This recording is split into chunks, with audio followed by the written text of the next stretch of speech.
Olá, tudo bem?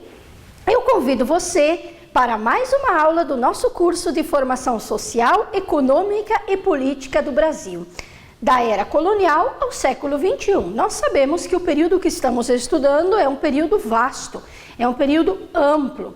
Por exemplo, nós já estudamos a formação colonial brasileira, mais ou menos de 1500 a 1822. Depois nós estudamos um pouco desta época da independência, como foram as estruturas de trabalho, as relações sociais, as estruturas políticas e econômicas. E agora eu convido você para estudar o Brasil republicano. O que é o Brasil República, o que foi o Brasil República, como ele se constituiu.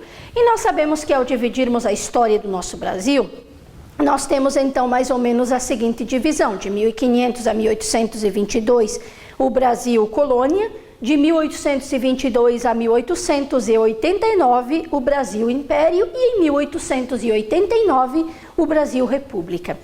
Por isso, a República 1889. Mas de 1889 a 1930, então nós temos no Brasil a chamada República Velha. E nessa República Velha, principalmente no setor econômico, vigorava muito a questão das oligarquias de São Paulo e de Minas Gerais, a chamada política do café com leite. O café em São Paulo, o leite em Minas Gerais. Por isso, nós dizemos que nesta época de 1889 a 1930, nós temos a que se chama República Velha.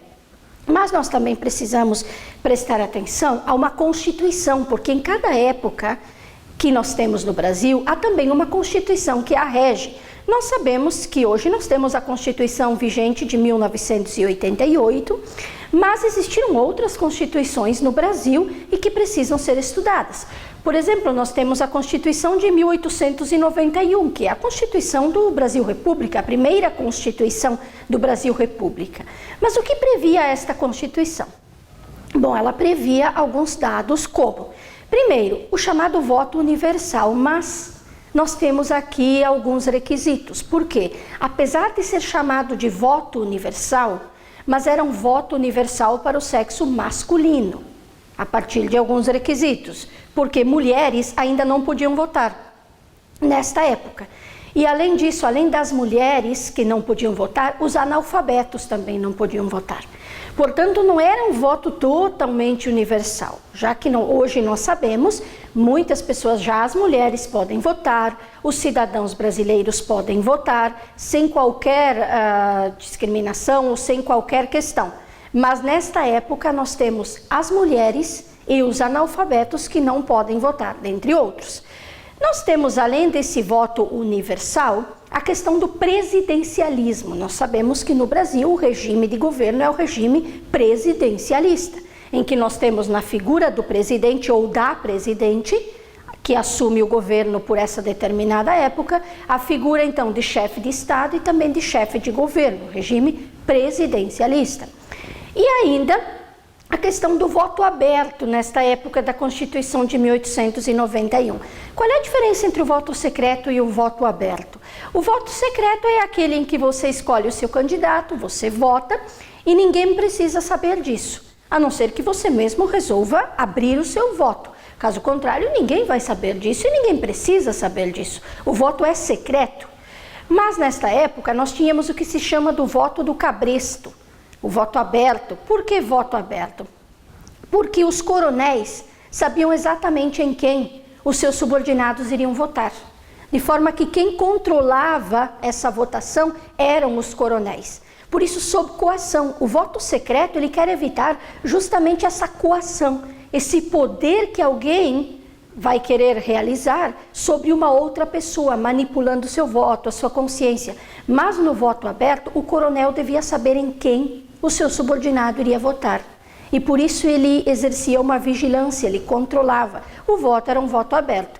Por isso também chamado de voto do cabresto. Por quê? Porque era um voto sob coação, sob poder. Mas isso na Constituição de 1891. Mas de 1985 até hoje, nós temos o que se chama então da nossa República, da nova República. A República que nós temos até hoje. Se diz de 1985 até hoje.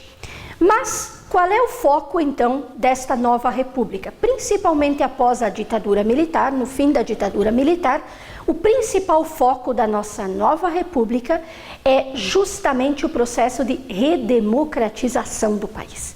Redemocratizar o país. Trazer de volta o sentido da democracia, da participação do povo, da participação livre, das opiniões. Tudo isso se torna importante e nós vamos estudar em outras aulas como isso se realizou, como se deu esse processo, principalmente na questão do voto, na questão da participação na decisão e nos rumos da sociedade.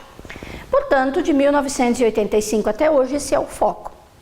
Mas nós sabemos que, já no século XIX, no Brasil, na questão econômica, porque até o momento nós estudamos um pouco sobre a questão política do governo, como se desenvolveu. Mas o nosso curso é formação social, política e econômica. Portanto, vamos estudar um pouco agora sobre a formação econômica, a formação social. Na economia, nós sabemos que desde o século XIX existe já um forte apelo à industrialização, a força dada à industrialização, principalmente após 1930, já praticamente chegando-se ao século XX, mas ainda no século XIX nós temos a questão da industrialização, do desenvolvimento econômico. Mas já no final do século XIX, não temos apenas a industrialização, porque novas fontes de energia baseadas na eletricidade, a mecanização, existe também uma facilidade nos meios de comunicação, tanto que se tem o telefone, se tem o telégrafo, o cinema. Para quem é desta geração, da geração do século XXI, do final do século XX, é uma geração que já viu muitos tipos de telefone. Hoje em dia o telefone é cada vez mais sofisticado, mas existia uma época no Brasil em que o telefone era algo raro que as pessoas tinham. Mas esse telefone representou então uma nova forma de se relacionar, uma nova forma de comunicação entre as pessoas. Portanto, claro que a indústria também vai crescer a questão da economia, mas vai também trazer desafios. Por quê? Porque o Brasil se tornava então cada vez mais rápido, mais veloz, mais próximo. Os meios de comunicação aproximavam as pessoas, as informações seguiam de forma mais rápida, mas o grande desafio era como trabalhar com esses meios de comunicação. Na medicina, nesta época, nós temos também importantes realizações. Por exemplo, nós temos na medicina a descoberta de vacinas, da cura de doenças endêmicas, o que implicou, claro, na diminuição da mortalidade. E isso é essencial, a diminuição da mortalidade, ter uma sociedade mais sadia, justamente por essas descobertas na medicina. Então o foco era esse. E se diz então que o Brasil se tornava cada vez mais rápido, mais próximo e mais sadio. Mais rápido porque existia investimento no setor de transportes, por exemplo, mais próximo porque as próprias comunicações, além de fazerem com que a informação gire de forma mais veloz, mas elas também aproximavam as pessoas de outra maneira, de outra forma. E é claro que também se torna mais sadio, porque com as descobertas na medicina, começou-se a descobrir a cura de muitas doenças, que antes matavam a população, agora não. Quer dizer, a medicina começa a avançar e com isso a própria saúde das pessoas se quer que avance. E se quer então que o Brasil se torne cada vez mais sadio, com uma saúde cada vez mais de qualidade. Mas é claro que também neste século XIX, no século XX, nós temos grandes movimentos de urbanização. As pessoas buscam a vida nas cidades. Justamente porque essas descobertas, elas se concentravam bastante nas cidades. Então as pessoas buscavam por emprego, porque agora não se tinha mais tanto um foco na terra, no agrário, mas a indústria ganhava cada vez mais força no século XIX e século XX. Então as pessoas buscavam um emprego, buscavam as indústrias, buscavam a educação nas cidades, enfim, buscavam moradia, melhores condições de vida. Mas tudo isso nos parece muito bom, mas essa migração do campo para as cidades, ela traz impactos. Por que ela traz impactos? Porque as pessoas migram para as cidades e a grande pergunta que nos surge é uma: será que as cidades têm estrutura para todo esse contingente humano? Será que as cidades conseguem comportar todas essas pessoas?